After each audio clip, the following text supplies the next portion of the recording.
Gardening is an integral part of life in the blue zones, regions around the world where people live longer, healthier lives.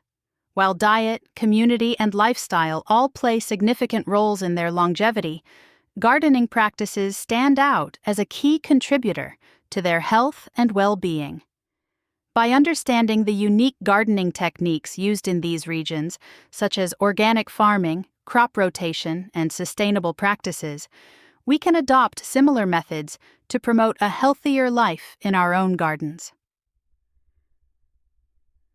Organic farming, a foundation for health. One of the most notable features of Blue Zone gardening is the emphasis on organic farming. In these regions, the use of synthetic fertilizers and pesticides is virtually non-existent. Instead, gardeners rely on natural fertilizers, compost, and manure to nourish their soil. This approach ensures that the produce grown is free from harmful chemicals, providing healthier, nutrient-rich food for the community. Organic farming in blue zones goes beyond just avoiding chemicals. It's about fostering a deep connection with the land and understanding the ecosystem. By using compost and natural amendments, gardeners improve the fertility and structure of their soil, which supports healthier plants and more resilient crops. Organic farming also promotes biodiversity, encouraging beneficial insects, earthworms, and microorganisms to thrive in the soil. This, in turn, leads to a more balanced ecosystem, reducing the need for chemical interventions. To incorporate organic farming practices into your garden, start by making your own compost using kitchen scraps, yard waste, and other organic materials. Compost adds essential nutrients to the soil, improving plant growth without the need for synthetic fertilizers. Avoid using chemical pesticides by planting companion plants that attract beneficial insects, such as marigolds, which repel harmful pests. You can also use natural pest control methods like neem oil, diatomaceous earth, or introducing ladybugs to your garden to keep pests in check. Crop rotation, a strategy for soil health. Crop rotation is another key practice in blue zone gardening. This method involves growing different crops in the same area in sequential seasons, rather than planting the same crop in the same spot year after year. Crop rotation helps maintain soil fertility, prevents soil depletion, and reduces the risk of pests and diseases. In places like Sardinia and Nicoya, gardeners rotate legumes like beans and peas with other crops such as tomatoes, corn, and leafy greens. Legumes fix nitrogen in the soil, enriching it for future crops. By rotating crops, gardeners ensure that no single crop exhausts the soil of specific nutrients, keeping the soil healthy and productive over the long term. Crop rotation also helps break the life cycle of pests and diseases that can build up in the soil if the same crops are grown repeatedly in the same spot. This practice reduces the need for chemical pesticides and herbicides, creating a more sustainable and environmentally friendly garden. Sustainability and self-sufficiency. Gardening in the blue zones is deeply rooted in sustainability and self-sufficiency. Many families grow most of their own food, reducing their reliance on commercial agriculture and promoting food security. This self-sufficiency allows them to control the quality of their food, ensuring that it is fresh, organic, and full of nutrients. In blue zones, gardens are often small but highly productive, using techniques such as vertical gardening, intercropping, and raised beds to maximize space and yield. Intercropping, the practice of growing two or more crops together, helps create a diverse garden ecosystem. For example, in Icaria, gardeners often plant beans alongside corn, allowing the beans to climb the corn stalks while enriching the soil with nitrogen.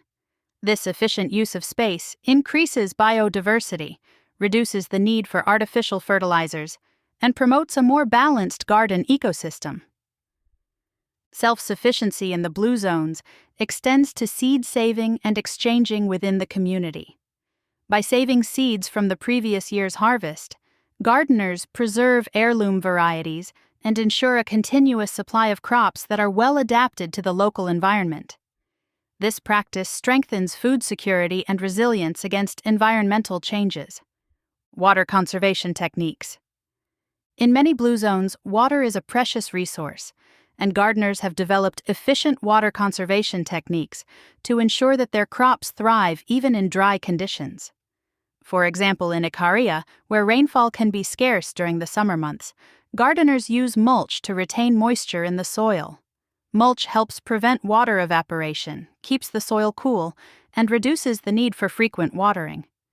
Drip irrigation is another common technique used in blue zones to conserve water. This method delivers water directly to the roots of plants through a network of tubes and emitters, minimizing water waste and ensuring that plants receive the moisture they need without overwatering. Drip irrigation is particularly effective in arid regions like Sardinia, where water conservation is essential for maintaining productive gardens. The importance of community in blue zone gardening. Gardening in the blue zones is often a communal activity, with neighbors sharing tips, seeds, and produce. This sense of community strengthens social bonds and fosters a supportive environment where everyone benefits from each other's knowledge and experience. Gardening together also creates opportunities for physical activity and social interaction, both of which are important for mental and emotional well-being. In regions like Okinawa, gardening is part of the moai, a traditional social support group where people come together to share resources and help each other through life's challenges. These community-driven gardening practices contribute to a sense of purpose and belonging, which are key factors in the longevity and well-being of blue zone residents. To build a sense of community in your gardening practice, consider joining or forming a local gardening group where you can share tips, seeds, and produce with others. Community gardens are also a great way to connect with neighbors and promote sustainable, healthy living in your area. By fostering a communal approach to gardening, you can enhance your social connections and create a more supportive, enriching environment. Gardening practices in the blue zones offer valuable lessons for anyone looking to lead a healthier, more sustainable life. By adopting organic farming methods, practicing crop rotation, focusing on sustainability, and using techniques like companion planting and water conservation, you can create a garden that not only nourishes your body but also supports the environment. Additionally, embracing the communal aspects of gardening can strengthen social connections and provide emotional support, both of which are essential for long-term well-being. Incorporating these practices into your own garden can help you grow healthier food, reduce your environmental impact, and cultivate a deeper connection with the natural world. By learning from the blue zones, we can all take steps toward a healthier, more fulfilling life.